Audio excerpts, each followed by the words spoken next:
Hey everyone, Genome here, coming at you with the next episode in my interview series where I take a long look at people who do interesting things. And I don't just focus on the thing, I focus on the person who's doing said thing. So today's guest comes to us from all the way in the western part of our great country, and that's none other than C.J. Graham of Friday the 13th Part 6 Jason fame. So C.J., please say hi to everybody out there. Hey everybody, thanks for inviting me, David. I appreciate being on your show. And it's an honor and a privilege to have you with you. I just want to say once again, I know you're a busy guy, and you probably get these kind of emails all the time. So it's very cool of you to be here. So I'll try not to keep you too long. I know it's a Friday evening, and you want to get out and do stuff. So let's No, just get right you know into it. what, David, I appreciate it. You know, the fans are the biggest part of this franchise, and the iconic worldwide hockey mass is because of the fans. So for me to be even reach out and talk to a few of them, I appreciate it. All right. Well, let's just jump right in there, shall we? So CJ, tell us a little bit about yourself. Well, I ran casino resorts for about 25 years after I stepped away from the movie industry, and I just retired a couple years ago from that industry specifically, and then just kind of been enjoying myself on my ranch. I have a ranch in Arizona, as you mentioned, the western side of America, and I really just enjoy. I've got horses, alpacas, I've got a few beehives, and then occasionally I get a chance to go out to a convention here and there and see the fans and show some appreciation. Again, I do some local charities and do some charitable contributions for the same type, just because I'm in a good space and I'm trying to play it forward. All right, that's great. So, are you married? Do you have any kids? You know, as a matter of fact, I am. I've been married to Ruby for almost, we've been together 10 years, give or take. And, she had two children before me. So we've got Sienna's 23, as a matter of fact, yesterday. And Sage is 20. And then my son from a previous marriage is 24, and he lives in Oakland. So I got Oakland, Northern California, and Portland covered. You were definitely spread across this great nation of ours. I like that though. But Yeah, congratulations on the birthday yesterday, by the way. thank you. So getting along with family and stuff. Do you have any hobbies that you take part in? Well, like I indicated, I retired about 2.5 years ago and had the fortunate ability to retire and buy a ranch in Arizona. So I have horses, like I said, I've got a beautiful paint. He's 15.3 hands, black, white with blue eyes like a Siberian Husky. Has a little bit of an attitude. And then I've got a Palomino. She's beautiful, another 15.3. And then we've got a Sedona, which is a beautiful horse, and she's 14.3. So we have the horses, we've got the alpacas, four, and then we've got four beehives. So last month I had the opportunity of harvesting honey. Got stung a few times, but it was fun. Yeah, I thought about getting started at it myself, but I think my neighbors would frown upon that a little bit. I live in a neighborhood nowadays. I lived in the country before I moved here, and wasn't a big deal there. But yeah, out here, not so good. Yeah, there's Um, a real shortage with the bee situation. So, and everything food wise that we eat is, and I'm not preaching about it, but it is save the bees. So we've got our own hives, even though we're in the up high desert. The honey is just amazing, completely different from when you buy it from the store. Your stores are multiple different types of areas, basically put it into a big jug and pour it into a jar for you to buy. When you buy it specifically area specific, it's completely different tasting than it is when they homogenize it, so to speak, and put it all together. and supposedly, it's better for your histamine system too if you drink local honey because Yeah, if you have allergies, for instance, and you get local honey, like at the farmer's market and stuff, you won't have the allergies. I mean, I don't have allergies. I've had them before, but again, a teaspoon a day. And if you need a sugar kick, you just take a teaspoon of fresh honey and just keep on going. yeah, it's a fascinating little hobby, that's for sure. And there's actually a good outcome, so you can Yes. feed your family on it too. So yeah, it's great stuff. I noticed in your some of your profile pics that you had some motorcycles in there. Are you currently riding right now? I've had motorcycles for at least 25 years. So I've had all the multiple Harleys, the shovel heads, the low riders, the evolutions, and the last two scooters I have, and the one I have now is a chopper, big dog, with a 117 cubic inch, 6 speed. It's got a nice 32-inch rake on it. And I had the pleasure of meeting an artist a couple years ago in Chicago, and I sent him the tank, the oil covers, and both of the fins, the front fender and back fender, and he customized it entirely to Jason, held cop in the Army. Pretty sweet, pretty sweet. So, Yeah. kind of tying it, it's always good to know people, isn't it? And they can do nice custom stuff like that for you. But I like to get my bike done up like that too. But one thing at a time. So, Yeah. um, speaking of hobbies, do you have any like embarrassing guilty pleasure kind of hobbies? Say like Guilty watching a show pleasure. that people wouldn't obviously associate with you. Well, I think normally, I don't know if it's guilty, but one thing I'm very proud of is over my career working as a general manager, chief operating officer of different casino resorts, I've had the pleasure of having 2,500 employees at a time and working diligently with those executives to once take over their own casinos. In fact, three of those people that have been vice presidents for me and or assistant general managers are now all senior vice president, general manager of their own casinos that they operate for different tribes throughout California. So I don't know if it's a guilty pleasure per se, or a satisfaction of passing on the knowledge and watching the executives around you grow into the same positions that you were able to get into. So again, trying to play it forward, and pleasure, I don't know if it's a pleasure, but I really enjoy watching people succeed. Yeah, that was going to be another question I had. Is you seem to definitely gravitate towards the nightclub and casino thing. Like you've done it for a long time. Is there any particular thing about that industry that kind of entices you to work there or want to be a part of it? Well, I think one thing about the nightclub industry or the casino hotel industry is the youthfulness that it keeps you in creativity. So you're not flatlined, so to speak, at a desk job that's recurring day by day. Running a casino, a hotel, again, like I said, when you have $1 billion resort and you have a multitude of people dependent on you to make good decisions, has its own sense of responsibilities and gratification. That's why when you said guilty, I really enjoy when the numbers come in and line up, so to speak. I enjoy when the team members' 401k has been put back in place and raises are being put out there, and watching the people develop around me. So those things are always moving. They're a moving target, and you always have to have a marketing strategy, and you have to look forward 3, 5, 10 years for an ROI, return on the investment. So I always found those things challenging. Me personally, I never had a father. He passed away when I was 3. I went in the military when I was 17, and I've never looked back. So for me, with a high school diploma, to be able to go through and run $1 billion resort with a $500,000 in revenues just kind of sets precedence that there's a lot more to heart and hard work than just degrees. And I have utmost respect for college degrees because I'm smart enough to know where I'm not smart and hire people that are better than I to cover areas that I don't have the expertise. That in itself, I used to tell people I've got a PhD in common sense. So those areas of working in that hospitality, to me, are just great. So falling back on what I do today by doing a convention here and there and talking to the fans, it's just a natural migration for me to be able to hang out and talk to people, and they ask questions about the movie and what was my favorite scene and about doing my stunts, and it's really encouraging for me to let them know what we did, what we accomplished. When we talk about the movie, and I'm going to jump on you a little fast forward, that was the first movie I'd ever done, and I did all my own stunts. I'd never done a stunt in my life, yet I was being set on partial fire, shotgun jerk back. I was 20 feet underwater, breathing off regulators, going through doors, going through walls. Self-satisfaction for not having experience. Yep, yeah, I was going to get in that a little bit. That will kind of tie in a little bit. Tom McLaughlin speaks very high of you, by the way. I did an interview with him a few weeks ago, and yeah, he just had nothing but glowing praise for your your abilities on set, especially coming in kind of raw. So, one of the things that Tom talked about that he seemed to really like about you was that you had military experience. So you seemed to take direction very well, and so someone asking you to do something a little bit off the wall wasn't totally new to you. So when did you serve, and what branch did you serve in?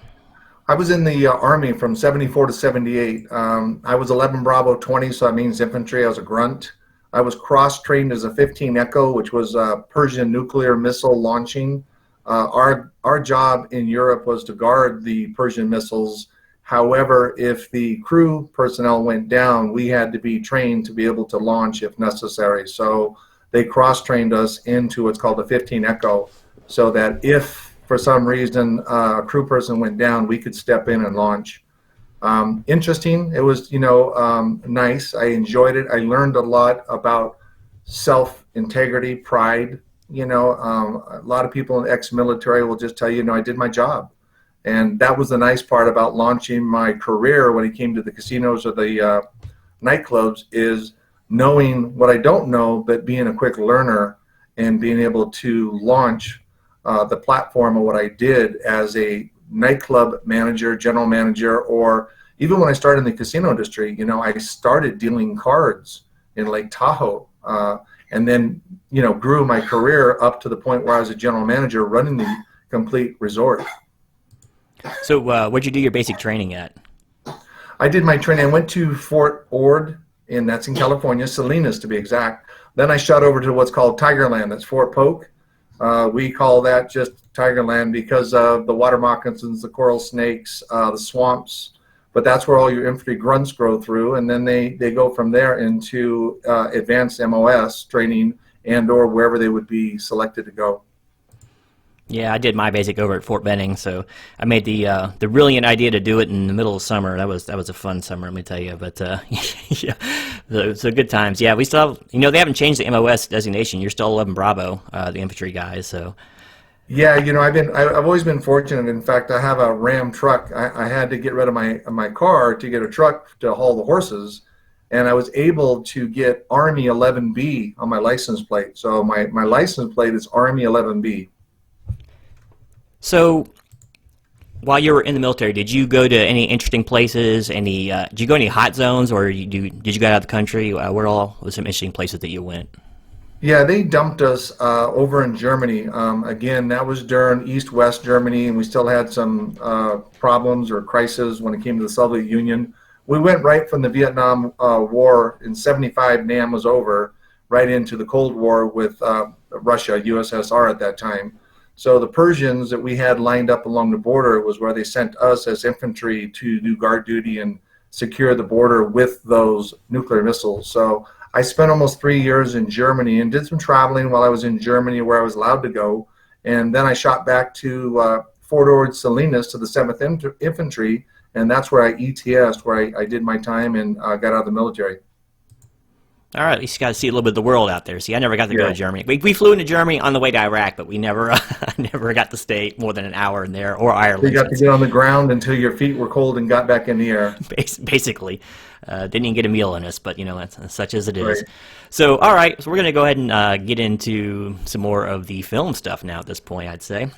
Now that we got some background going. So, from what I've gathered, the role of Jason was just kind of thrust upon you by random chance. Do you want to kind of go into how you were discovered and how you got to meet everybody? Yeah, I think the good word discovery is a good word because it really was a random issue. I was running a nightclub in Glendale, California, and I had a hypnotist on Thursday nights, Jack Laughlin. And Jack wanted to have a crew come in and videotape his shows so he could put together a promo tape, possibly to extend his show in other outlets like Las Vegas, etc. It just happens that the production company that he hired to come in was called Reel Effects, REEL Effects. They were the people that did all the special effects with Martin Becker from, it's called Friday the 13th Part 4 with Ted White. And Martin said, well, Jack, why don't you do something with horror related, a little scary maybe? And we'll put CJ, the big guy over there, in the wardrobe from Ted White because they're about the same size. We'll have him come through the screen as Jason and scare the subjects. And in doing so, the rest is history because when I came through, Martin kept saying, we're going to cast you for Jason. And I was like, yeah, whatever. And lo and behold, a few months later, I got a phone call to come down to meet Tom McLaughlin, the director, Michael Nomad, the stunt coordinator, and I went over to Paramount Studios and met with everybody at Paramount Studios, and, there we go. The rest is history from that point. So was it intimidating at all to show up on that shoot the very first day, or did they kind of groom you in there to know what to expect?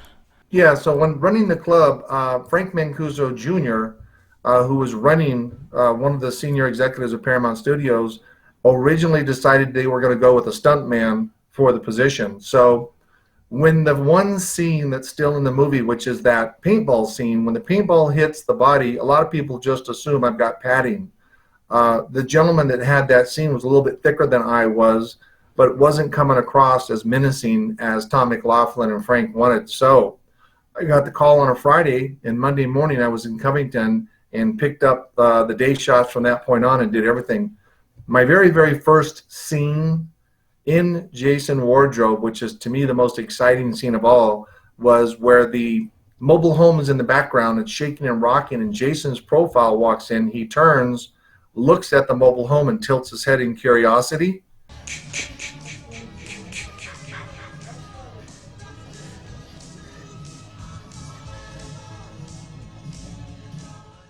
And started to move towards a mobile home. That was my very first scene.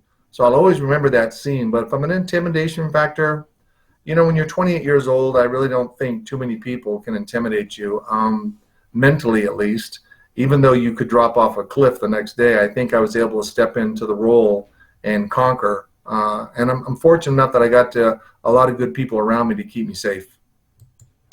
Okay, so it's in the same realm here. I actually had one of my viewers wanted to ask you a question, and that was, this guy's name is Twitch Flex King, and his question was, being an actor for a character does not speak. What kind of mindset did you have to put yourself into to take that role?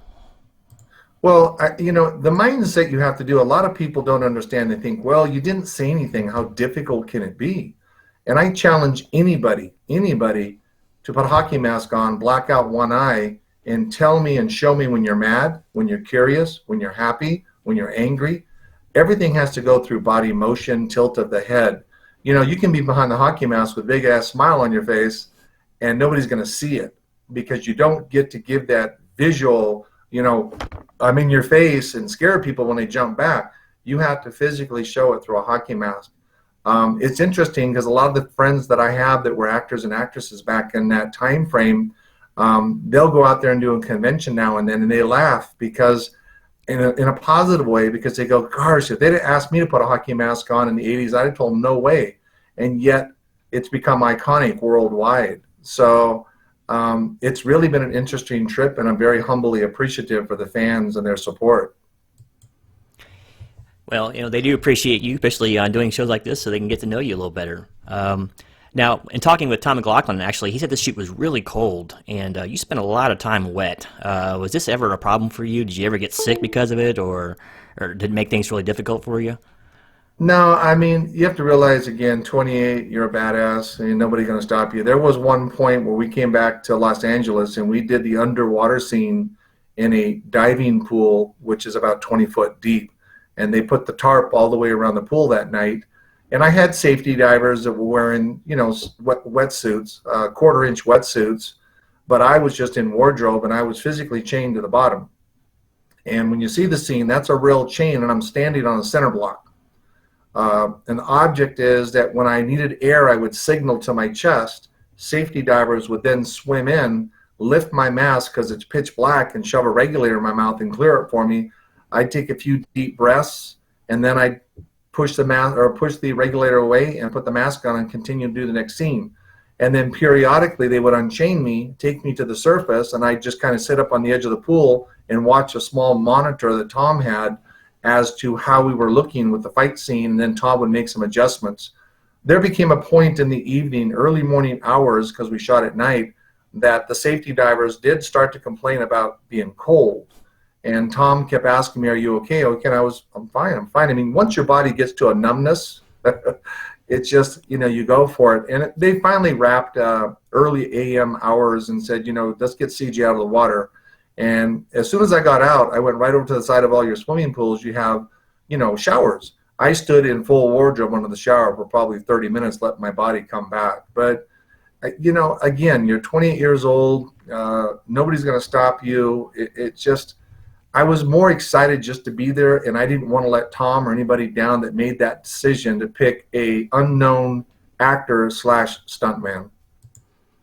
Now, as you said earlier, you did most of your own stunts on this movie.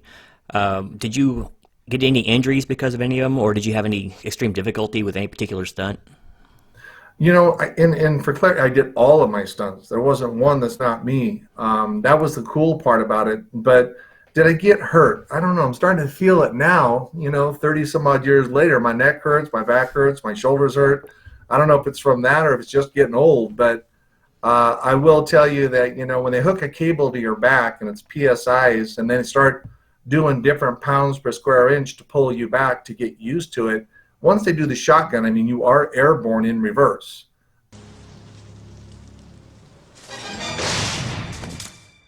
Your body is then just being thrust through the air and then you hit the ground. No different than when you're going through a door or if you are going through the wall and or any other stunt that you're doing, because everything is set up for reality. Going back to, you can't verbalize what you're doing, so you have to show that anger, that fear, that curiosity in your powerful structure. So really at the end of the day, going back to the military, I was still relatively young, and I just took a beating and just kept on ticking. I mean, the Energizer Bunny of the 60s or the Energizer Bunny of the 80s. Well, that's a little cultural icon there taking us back. I can just picture him and Max Headroom in my mind right now. So, but well, the reason I say 60s is because I was always a big fan of the universal horror monsters: Dracula, Frankenstein, werewolf, mummy. Those are all the universal, and I think that in today's, we've been very fortunate because 4 decades later, we're still talking about Jason, Michael, Leatherface, and Freddy. So we've been able to pick up that next entourage of what the universal horror figures once represented. Yeah, I mean, that's kind of an interesting take on it too, because a lot of people, Dracula, werewolf, or the Wolfman, Frankenstein, they're all in the lexicon of, of public consciousness of, these are monsters, movie monsters. But now, back in the late 70s and early 80s, you had a whole new crop of them that are basically the same thing, and the kids that grew up with that stuff, basically me, that's basically their Frankenstein, their Wolfman at that point. So yeah, it's kind of an interesting dynamic there. Yeah, and it's interesting because Tom McLaughlin, as myself, of that era, watching those movies, so, we both related to that Frankenstein mentality he wanted me to have, but he did not want me to be a full zombie. There was some connectivity of the brain cells to be thinking about what was going on. So that made it a lot easier when Tom was giving me direction, not to mention my size. My natural, as you said, you were in the military, we have a natural 30 inches all around walk, and we walk very forcefully, and we put our feet down when we walk. We don't tiptoe, so to speak. And that became just natural, which I still do today. That's just that authoritative walk that you and I were taught in the military when we were marching. Yeah, there's actually a great scene of that, and I actually meant this to Tom too, is the scene where you charge right into the water. That's it, come on! And he said you did that on one take too. That was pretty impressive to keep the stride like that going. Yeah, we were pretty fortunate. I was pretty fortunate. Going through the door, that was a one take, which of course saves money at the end of the day because we don't have to reset. I was very fortunate because when you blow through a door like that, you've got a 4-foot fan behind you to give it that power. But when that wood comes down, if you step on that wood, you're going to bust your knee or you're going down, one or the other. One take, very fortunate. One take going into the water, very fortunate. There's a scene where I break through the side of the wall. And when I break through, I had to step down approximately 12 inches from the height of the floor down to the ground. Same concept. I got to break through a full wall with window, get that one leg down planted before I step forward. Lucky, one take, because those are saving tens of thousands of dollars, which each one of those one takes. So I'd say there was some first-time luck involved. Also, I think we had some good hand and eye coordination, even though I couldn't see much. So here's a stunt-related question. Were you actually in the RV when it was pitched off the ramp there, or was that just an aftershot of you busting through the door? No, I was not, and nobody was in the RV. That was Michael Nomad driving that when he hit that little ramp and sent it sideways.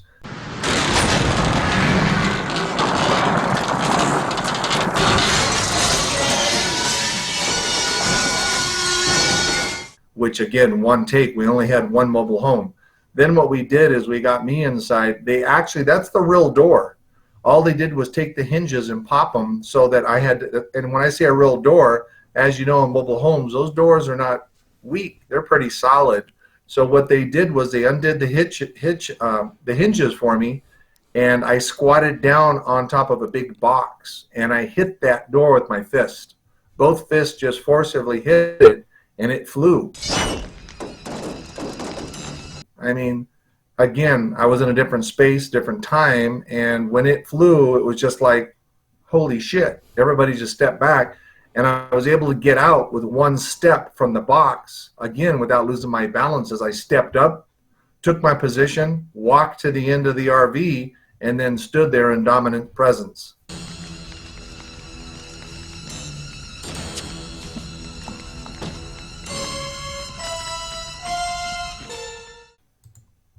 See, fascinating stuff. See, I've never heard a lot of this before. You do research and you get bits and pieces online, but you always want it straight from the horse's mouth to wax poetic there. So, is there any particular scenes or any particular stories you want to let us know about working on the movie itself? Well, the cool part is that all the actors and actresses, which were amazing, they trusted me. They really trusted me. There's a scene where I thrust a knife at the head. Well, half of that is a real knife being thrust, and then me stopping and them doing everything backwards, but it's a real knife. Jake, listen to that!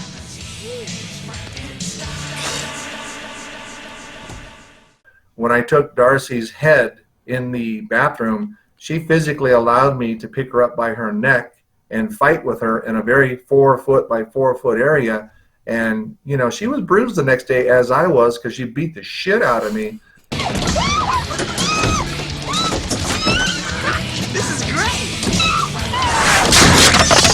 But I just told her to go for it. So I have to really be appreciative. Tom Matthews, great guy. This man was underwater with me in a couple of the scenes, and he actually went down, and I struggled with him personally until, either he forced me to let go of him or I let go of him so he could get some oxygen.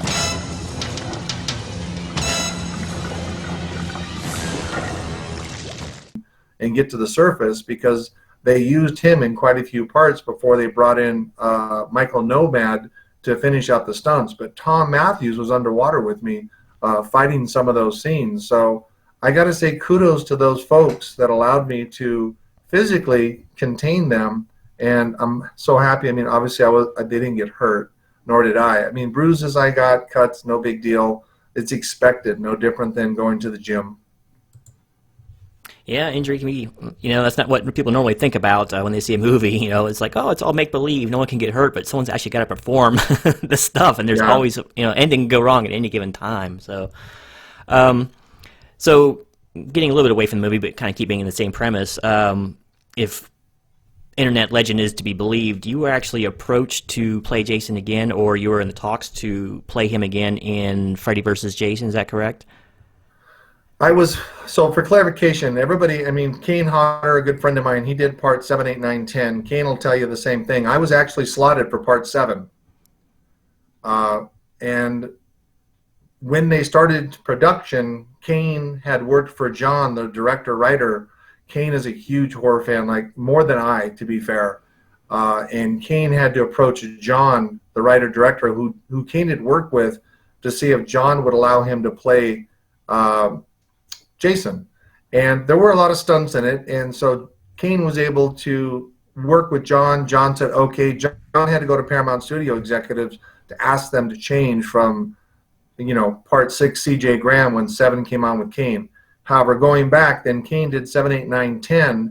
Kane has done a great job as an ambassador, not only to the series, but to the icon of Friday the 13th. So I got to be fair. Kudos to Kane. Freddy vs. Jason, I did get a call from an agent asking if I would be interested in resurrecting the role with Freddy vs. Jason.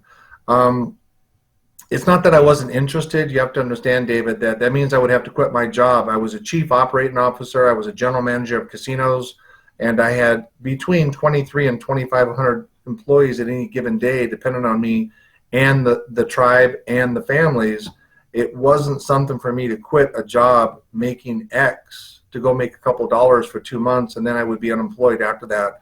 It just didn't make financial sense to me. So I had to pass on that opportunity to step up to the platform. Yeah, I mean, you do have to weigh risk and reward there. You have a lucrative career in management yourself, and then you take the chance of, well, if I play this character again, yes, I'll make 6 months of rent or whatever. But it's not like you have face recognition for studios out there. I mean, so it's like you're on screen, but no one can really actually see who you are. So they're like, well, maybe he's just another stunt guy. So maybe it's not a sure thing after that. And they try to pigeonhole you. Yeah, and again, when you look at it, when you're looking at a good income running casino resorts, and if you have to submit your resignation to go make a film making a few dollars, and it's okay money, but it's not what I'm making running casino resorts. And I have longevity. It just wasn't stepping in. And I always said, well, why don't you just have Kane do it? And their reasoning was they wanted somebody taller. And I'm about a little bit taller than Kane, but the person they use, Ken, is 6'6". And they actually put Ken in 2-inch platforms on top of that to make him 6'8". So I assumed their goal was to take my 6'3", 6'4" body and put me in 2-inch platforms to size me up against Robert. That's pretty incredible because Ken Kirkinser is a big dude. They actually make him taller. Big man, I mean 6'6". And I didn't know about the 2-inch platforms till he told me. I said, "You're kidding." So with that being said, now let me ask a question differently, David, Sure. because this is a question I get frequently, is would I do it again if I was approached, like Tom McLaughlin? Here's what I've told Tom, and I've told others that, I don't want to go to space, no disrespect, but I want to see a script reasonably that makes Jason look like he should as a principal. And if I could deliver, and it's not a salary issue, but if I could deliver a product as good or better than Part 6, I would do it. If I could not deliver the substance of Jason as good or better than Part 6, I would not want to be a washed-up NBA player or a baseball player or a football player and come back for one season just to do it. I wouldn't do that to myself or my reputation. That's a great thing about being secure in your station in life is you don't have to do that. There's nothing worse than watching a guy who should have stopped a long time ago get back in the boxing ring again and take a pounding like a Jerry Quarry or something like that. But right, I have all the respect for them for their their strength and their integrity to step in. But at the end of the day, for me, I think I did well in Part 6. I think it was received by our fan base well. It's in the middle of the series, and people forget. Part 6 has some special factors. I mean, it's got the James Bond opening. I get to come back to life like Frankenstein. I get to wear a Batman utility belt. And Rock and Roll Alice Cooper Hall of Famer does the music. So I've got some special, unique qualifications in that film. So I really don't want to come back and say, hey, I'm going to Pluto, or I'm going to appear in the Amazons, in South America. I don't want people to say, oh, he shouldn't have done it. I want them to say, now we're talking. That was a great performance. He did great. I wish I'd have seen him again somewhere else. And that's so cool because that's so good to the fans too. Because like I said, it'd be easy to just jump back in there and do any old movie just to be in a movie. Some people that would mean the world to them. But it's like I don't want to put an inferior product out there just so I could be on film. Let's. I already have a legacy in this series, and there's no sense tainting that on a lesser project. So yeah, and it's very positive, the legacy perspective, and iconically, I always tell people that ask the question that.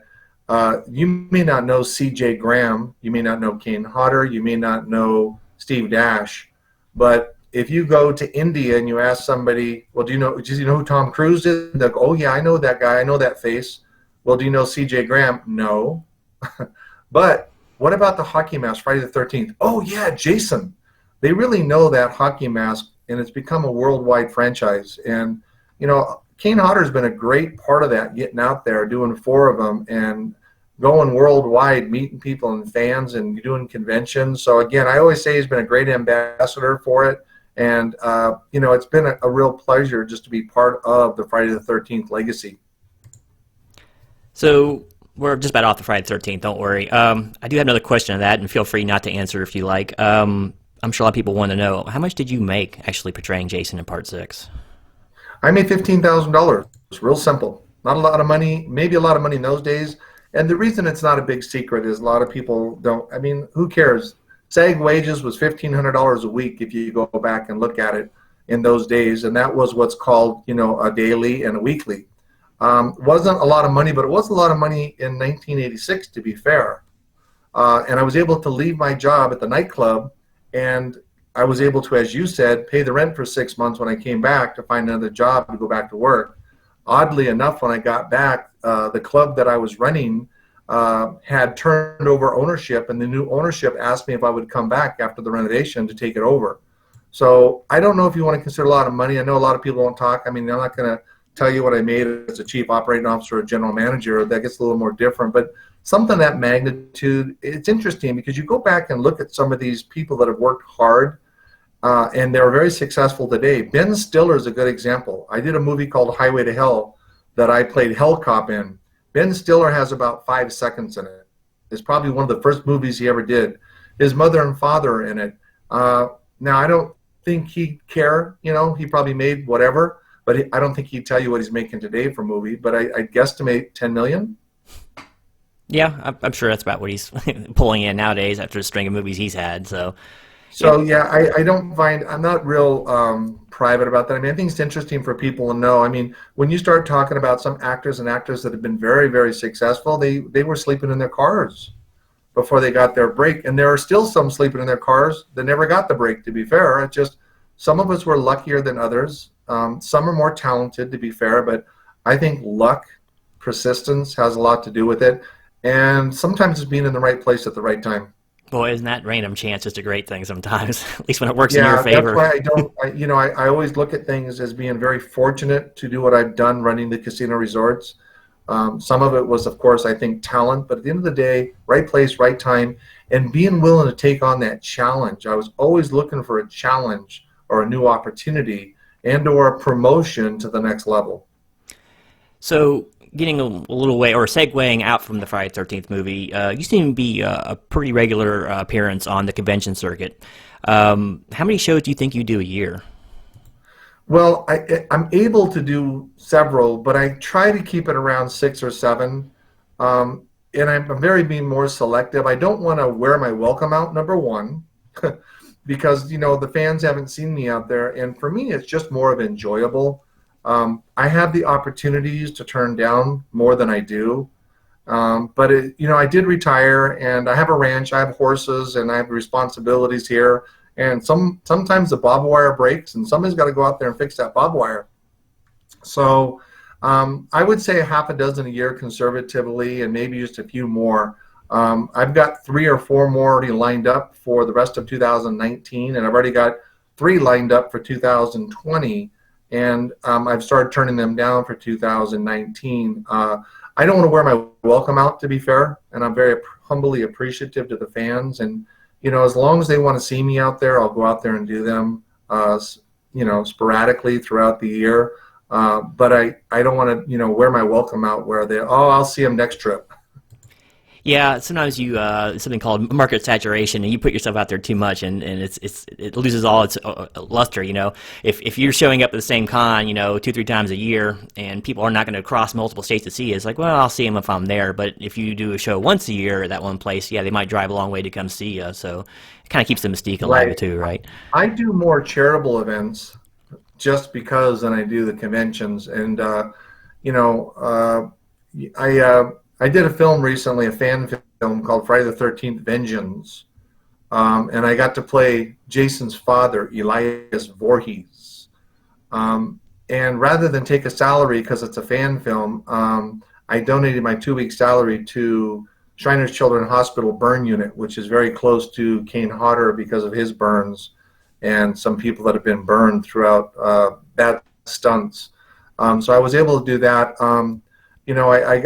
And again, I'm appreciative for the fans. I've been able to go out and do some things localized where I do trick or treats, or trick or trunk, it's called, where all the cars open up with trunks full of candy for the kids, and at the bowling alley, and I sign autographs for the kids, or go up to the volunteer fire department and sign autographs for the kids for Halloween and stuff. So, I get more involved in those things, the 4-H club, and try to do things that again, going back to playing it forward and being a positive spin. I do more of those than I do conventions. Yeah, my dad, he was a pilot, and some of his friends, they flew small planes, and they would actually fly families out to like burn victims out around the country, on their own dime and all that. So Shriners is a great, great charity, and actually, when I was in, that's the only charity I gave to in the military when you had the opportunity to take it out of your paycheck or whatever. So yeah, great, great institution the Shriners are. So, do you actually keep in touch with any of the cast from the movie at all outside of the convention circuit? Well, I see Tom Matthews periodically when he does a show, or I see Tom McLaughlin I see Tom McLaughlin periodically when he does a show. I have seen a couple of the cast members about a year ago when there was a show that there was a reunion, but otherwise I don't really see him. Tom Matthews, I have his phone number on my phone. I could call him, or Tom McLaughlin, and I do keep up with them. Tom Matthews, great guy, married, great wife, and he's got a huge background. He's always working with projects, and I try to keep up with him, what he's doing. Kane Hodder, though he was not in my film per se, another person I keep communication with. Probably every couple months, we either see each other here and there, or we send each other. Derek Mears, Ari. Steve Dash, who just passed away recently, even though they weren't in my film per se, I've got to meet them out there, and, we keep in contact as things go through. Richard Brooker, of course, before he passed away, another great guy. And Ted White, Ken, Ken's living up in Vancouver, BC. So I have more communication with the Jasons, the 7 Jasons that are still alive. And at one time, all 9 of us were in a network of, communication. So I do see them, talk to them. I send them a text for holidays, and, it's more of a informal family. You're part of a very exclusive brotherhood if you think about it, when especially down to 7 at this point, unfortunately. But I mean, yeah, you're one of 9 people who have played as such an iconic character. So yeah, that would give you some kind of bragging rights to talk about around the pool room or whatever it is you're going to be when y'all get together.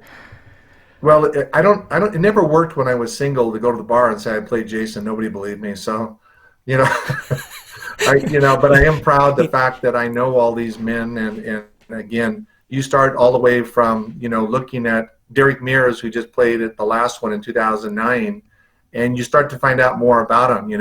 Derek is huge into improv, and then you find out Ari, he's got a great band. Ari has made a great career from the Jason. He's a marketing guru, is what I always say. And then, of course, Steve Dash, who passed away, last year at the end of the year. What a great man. I talked to him a week before he passed away, unfortunately, when he had just had his leg removed and was still in the hospital. And then I just saw Kane Hodder 2 weeks ago in London. All right, sorry about that. I was having a clicking issue there. Oh, that's great, man. I tell you, it's just think you'll be able to talk about this in the old folks' home later on when you all get together on your Skype calls, whatever. You can talk about the glory days of the 80s, how good it was to take the role over. So, well, my goal still is I want to get that one opportunity. I want my MTV Popcorn Award for Best Villain. So I got to still do something to get the Best Villain of the Year for MTV.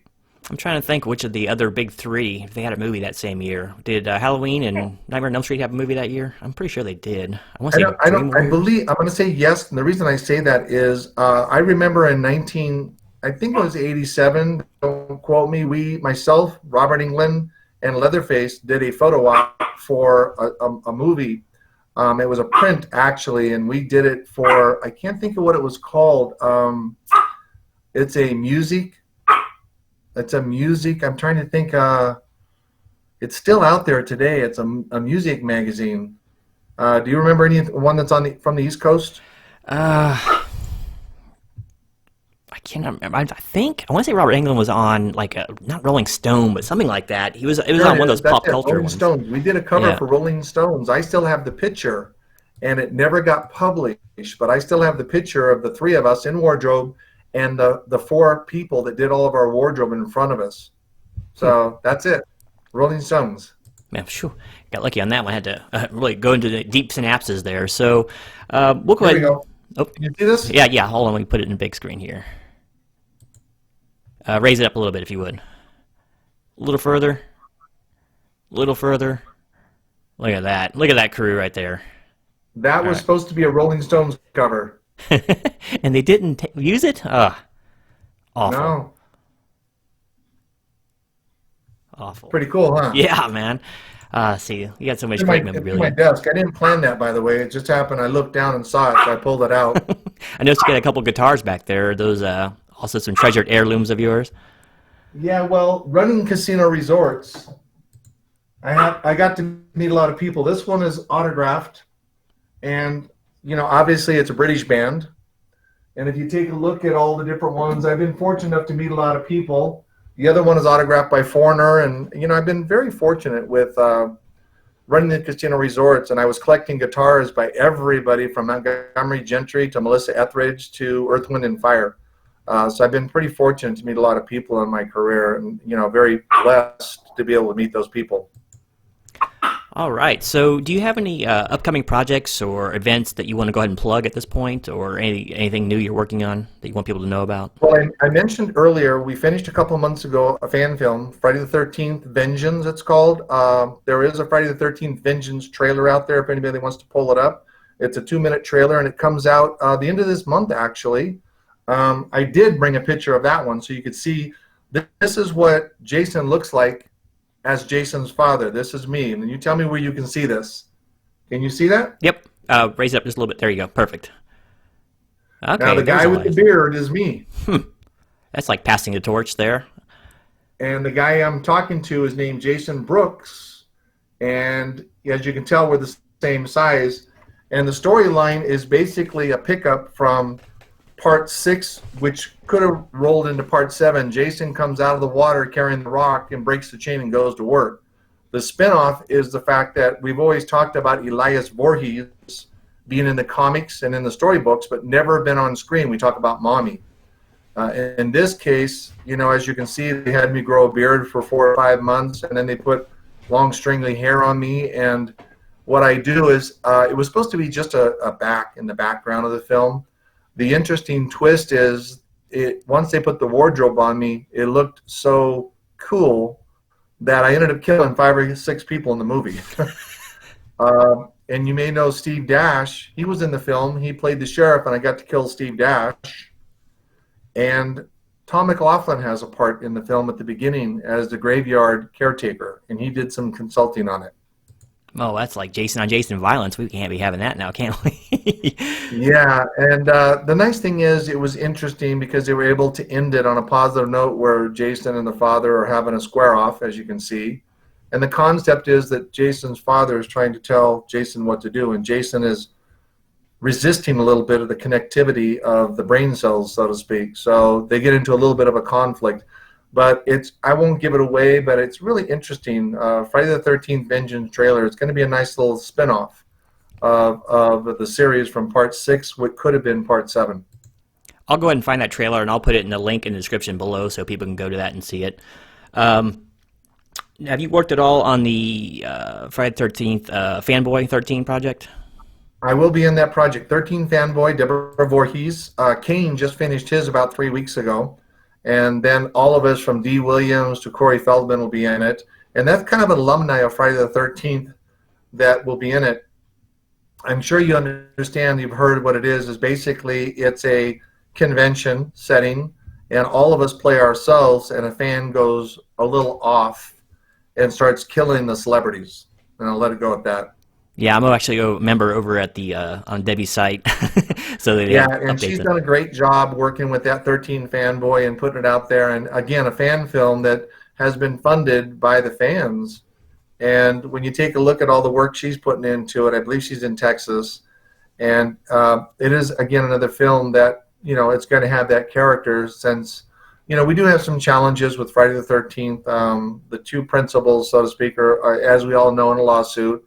And Mr. Miller and Mr. Cunningham, once they come to a viable agreement, I'm sure the fans are just chomping at the bits, no pun intended to my horses, to see another Friday the 13th movie. And we'll see if, I'm sure when you interviewed Tom McLaughlin, he mentioned that he's got a new script ready to go, and hopefully he'll be able to be involved in it. I think he did a great job with part 6. And for him to have a new script and an opportunity should be interesting. Yeah, I'd love to see the man who directed my favorite of the movies to get back in the helm, because I know he's been sitting on this for a long time wanting to redo it. So, or Yeah, and I did a convention maybe 6 months ago. Again, I do select what I want to do with Alice Cooper. And Alice Cooper, myself in full wardrobe, did photo ops with the fans. And I asked Alice, he was working the table next to me, if he was ever approached, would he entertain Friday the 13th again? He said, absolutely. So you got to remember, Alice Cooper, his show back in the early 70s, which I remember, was Welcome to My Nightmare. yeah, and I believe I don't know if Tom ever played with him in the other bands. I have to ask. He knew of him because they were in the same kind of scene together out there. Well, Tom McLaughlin, I'm sure you've interviewed him. He had a band in the 60s called the Sloths, and he opened at Whiskey A Go-Go for the Doors, Steppenwolf, and, now he's, brought it back to band, and that's one of his passions. I mean, entertainers are entertainers. Some do writing, some do directing, some do acting, some do bands, but some do it all. And entertainer is an entertainer at the end of the day. And, believe it or not, running casinos or businesses is a form of entertainment. You better know how to scrutinize your numbers statistically. However, at the end of the day, you're on stage all the time and setting an example for your team and your guests that come into your Four Diamond Resort. Yeah, I mean, I worked hospitality myself when I was younger. Of course, not in such big levels as that, but it's a business of people. So I mean, every decision you make has to somewhat deal with the clientele. So I mean, you may not be. All levels are important, David, and I mean that respectfully. What I used to do as even a general manager or chief operating officer, every 3-4 months, I'd go down and work 4 hours in a department. Meaning, I'd go put on a dealing outfit and deal. I'd go put a security and security. I'd go and wash dishes for 4 hours with one of the team members. I even scrubbed toilets, with my team. And I remember wearing the yellow gloves in the bathroom, getting ready to scrub. And oh, no, Mr. Graham, we'll do that. I go, no, I got this. I can scrub a toilet. I got on my hands and knees and scrubbed the toilet. I wanted my team to see there was nothing that they could do that I wouldn't do or had not done to get into that position of authority. And I think it was an important factor as far as letting people know, what I would do and how they could also grow into a position of authority as I did. Yeah, I mean, people respect a leader who, especially one who came up through the ranks, who shows he didn't come right out of college and jump right into the CEO position, and never had to get his hands dirty. So, yeah, I mean, employees appreciate that sort of thing, that kind of hands-on approach, and it lets them know that they're human beings working for a human being too. Is that it? Like, once again, it's a business of people on both end, customer and employee. So. Yeah, I used to tell everybody, and I still say it, I don't mean to preach, but I always tell people there's 3 key factors of executive leadership. And you don't have to make it complicated. Simplify, I used to say. So you qualify, you quantify, and you simplify. 3 words, figure it out. It's real simple. But if you don't figure out what makes sense, you don't do the numbers to make it to have a return on the investment, and you don't simplify, the dishwasher needs to know what you're doing, as does the valet. Otherwise, they can't help you obtain the mission. Very simple. Where'd you learn that? The military. Keep it simple, stupid, and that's what they always told us. So. There it is. But, let everybody know what you're doing. A lot of people are very covert because they don't want anybody to be smarter than them. I encourage everybody to be smarter than me because it makes me look good. I look at that as a leadership factor. All right. So, hey, this is a Friday evening. I don't want to keep you up too long, so we'll go ahead and get ready to wrap this up. I got to go feed the horses and shovel shit yet. Oh, yeah. Well, those unsung glories of the movie star, right? It never ends. I'm sure the crowd is going to want to know this actual pertinent piece of information that you're actually an Oakland Raiders fan and not a 49ers fan. Is that correct? Well, it's a problem, but yes, I am. I go back to the old 70s, Ken Stabler and the Snake. And the old days when they were in Oakland and they went to LA, then they're back in Oakland. Now they're going to Las Vegas here next year. And I'm about 120 miles from Las Vegas. I've already got my name on those season tickets. So, look, here's how I look at things. And I don't care what team you want. Let's just say Chargers for sake of argument. But would you drive a yellow car with blue interior? Come on, guys. I drive a silver car with black interior or a black car with silver interior. So I relate it to the colors are very important, too. Yeah, imagine the all Buccaneer colors. That'd make for a heck of a good-looking car right there. Drive a car like that. Yeah, creamsicle. Look at my color of my T-shirt. Great. Much easier to blend in that way. So, before I let you go, is there anything you'd like to say to the people out there? No, David, I just want to thank all the fans for all their support over the years. The franchise is really a pleasure for me, and I'm not speaking for the Jasons, but I meet all the Jasons, and I know how positive everybody has played Jason, and part of the series itself are appreciative for the fans, because at the end of the day, without the fans, without their support, we wouldn't be having this conversation today. So thank you to the legion of fans for Friday the 13th. All right. And we appreciate you guys for taking the time to go out there and actually make these movies. I've actually been reviewing every one of them, chronologically speaking, and doing my reviews of them on my channel. So it's been quite the undertaking. But it's so fun to go back to the time when I was a lot younger and to see if my fond memories hold up. But it was a big part of my childhood, all these movies. So it's a great fan service. That's really, with Closure, that's what's become so iconic. 5-year-olds come up to me in full wardrobe. 10-year-olds, 20-year-olds, 40-year-olds, 70-year-olds. It's just it's bridged 3 or 4 generations, and it's kind of amazing for me that I had a young lady at a convention come up to me. She was 7 years old. She was dressed as Alice Cooper with all the makeup, a fake snake around her, and the big top hat and a cane.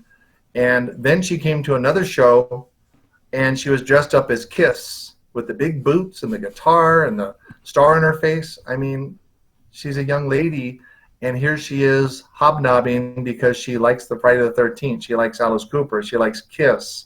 And like I said, I had one photo where a whole family, they were 10, 20-something, and 40, all dressed up as different characters of different Jasons and took photos with me.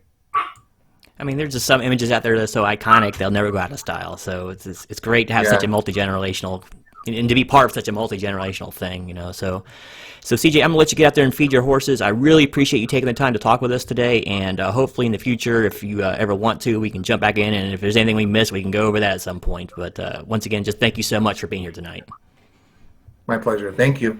All right. So appreciate you watching, everyone. I'll have this uploaded here shortly. And once again, I'll have links of the stuff we talked about today in the description below. And until next time, this is Genome out.